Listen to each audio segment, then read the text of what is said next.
ఓ అలాగా. వాళ్ళొక లాయర్ని పెట్టుకున్నప్పుడు నువ్వు నిన్ను ప్రొటెక్ట్ చేసుకోవడానికి ఇంకొక లాయర్ని పెట్టుకోవడంలో తప్పులేదు కదా? ఏమో, ఒక్క ఆ సింహరాజా అనే లాయర్ని తప్ప ఏ లాయర్ని పెట్టుకున్నా తప్పు లేదు అన్నట్టు మాట్లాడుతున్నారు. ఓకే, అది కూడా మంచిదే కదా. వాళ్ళకంటే మనం ఒక మెట్టు పైనే ఉన్నాం. వాళ్ళ భయమే మన గెలుపు. నువ్వు ధైర్యంగా ఉండాలెక్యా. నీకు న్యాయం చేసే బాధ్యత నాది. సరే, నేను ఇక బయలుదేరుతాను. ఈ టైంలో ఎందుకు? ఇప్పటికే చాలా లేట్ అయిపోయింది. అలెక్యా, లేట్ అయిపోయిందని నువ్వే చెప్తున్నావు. ఈ టైంలో అక్కడికి వెళ్ళి వాళ్ళనే మాటలు విని నిద్ర రాక బాధపడ్డం కంటే ఇక్కడే ఉండిపోవచ్చు కదా. నీకు తోడుగా నీ ఫ్రెండ్ ప్రియా కూడా ఉంది. లేదు, నేనిక్కడ స్టే చేయటం ఇంకా పెద్ద తప్పు చేసినట్టు అవుతుంది.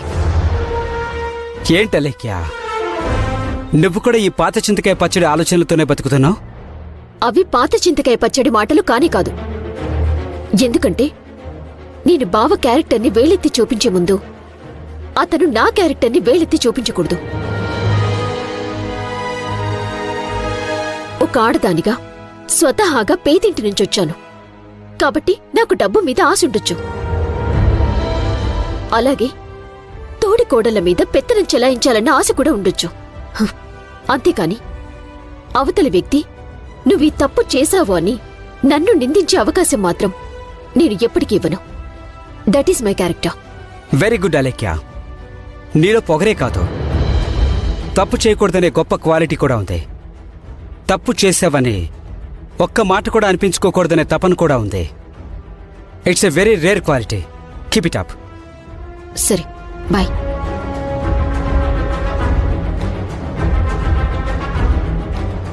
సార్, ఎందుకు మీ విషయంలో భూమి అంత ఎక్కువగా ఆలోచిస్తుంది? మీకు ఆల్రెడీ భూమితో కానీ వాళ్ళ ఫ్యామిలీతో కానీ ఏదైనా పరిచయం ఉందా? లేక ఏమైనా తేల్చుకోవాల్సిన పాత లెక్కలున్నాయా?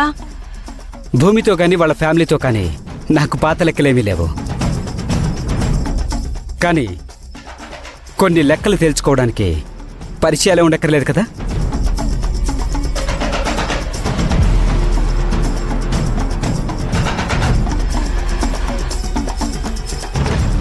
ఏంటిది? ఆ రోజేమో ఈయన ఇది నా ఆట అన్నాడు, ఇప్పుడేమో అలేఖ్య గెలవడానికి ప్రయత్నిస్తున్నాడు. అసలు ఎవరిని ఓడించడానికి ప్రయత్నిస్తున్నాడు? అటు రాఘవనా, లేక భూమినా, లేకపోతే వాళ్ళ ఫ్యామిలీ మొత్తాన్నా?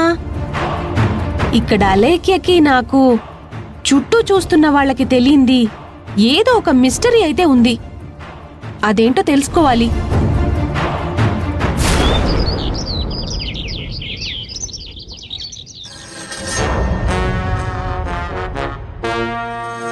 కూర్చోండి లాయర్ గారు. కూర్చోండి.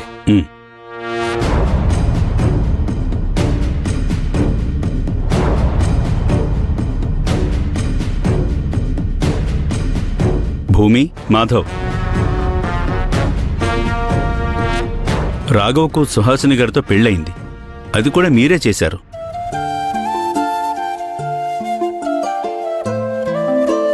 ఆ విషయాన్ని కోర్టులో చెప్తే సరిపోతుంది.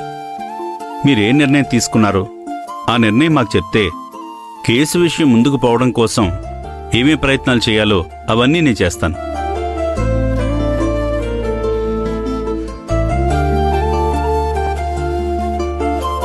చూడండి, మీ అభిప్రాయమే అడిగాను, నిర్ణయం అడగలేదు.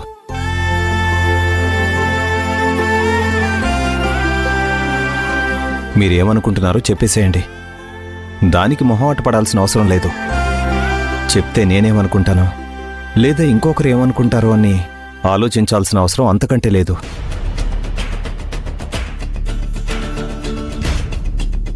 మాధవ్, చెప్పరా, నువ్వేమనుకుంటున్నావో నీ అభిప్రాయం చెప్పు.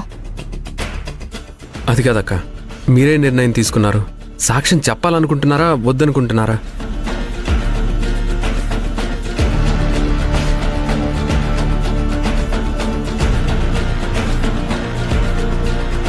జీవితంలో ఒకటి గుర్తుపెట్టుకోండి,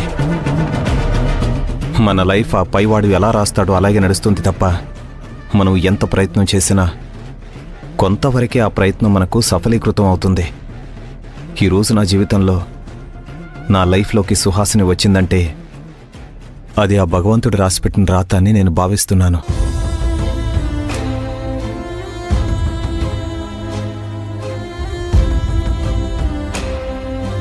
ప్రేమించుకున్న ప్రతి ఒక్కరూ పెళ్లి చేసుకోవాలన్న రూలేం లేదు.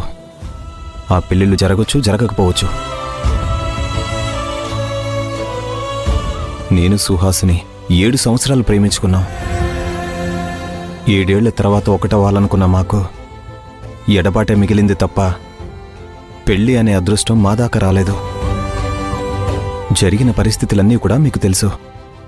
అప్పుడున్న పరిస్థితిలో మేము విడిపోవాల్సి వచ్చింది.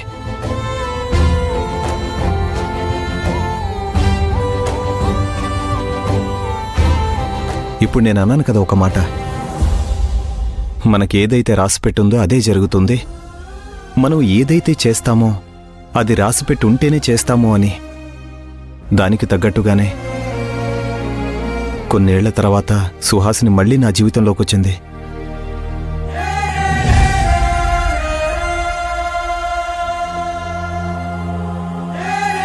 ఇదంతా కూడా మీకు తెలిసిందే. మీరే దగ్గరుండి మా పెళ్లి కూడా జరిపించారు. నా కుటుంబంలోని సభ్యులే నా పెళ్లికి సాక్ష్యంగా నిలబడ్డారు, మా పెళ్లి జరిపించారు అని సంతోషపడ్డాం. ఈ పెళ్లిని, నేను సుహాసిని మెడలో తాళి కట్టిన విషయాన్ని మన నలుగురికి, మన కుటుంబానికి మాత్రమే కాకుండా ఇంకా మిగతా వాళ్ళందరికీ కూడా సుహాసినియే నేను తాళి కట్టిన భార్య అని తెలియడం కోసమే కోర్టులో మిమ్మల్ని సాక్ష్యం చెప్పమని అడుగుతున్నాను.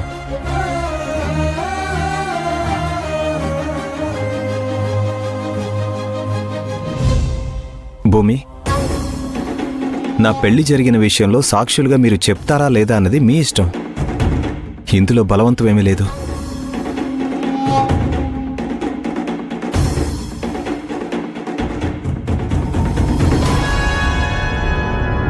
మాధవ్, దగ్గరుండి పెళ్లి జరిపించిన మీరే ఈరోజు సాక్ష్యం చెప్పడానికి ముందు వెనక ఆలోచిస్తున్నారంటే అది మీ ఇష్టం. జరిగిన పెళ్లి విషయంలో సాక్ష్యం చెప్పమని లాయర్ గారు అడిగారు. కాదంటే కాదని చెప్పేసేయండి.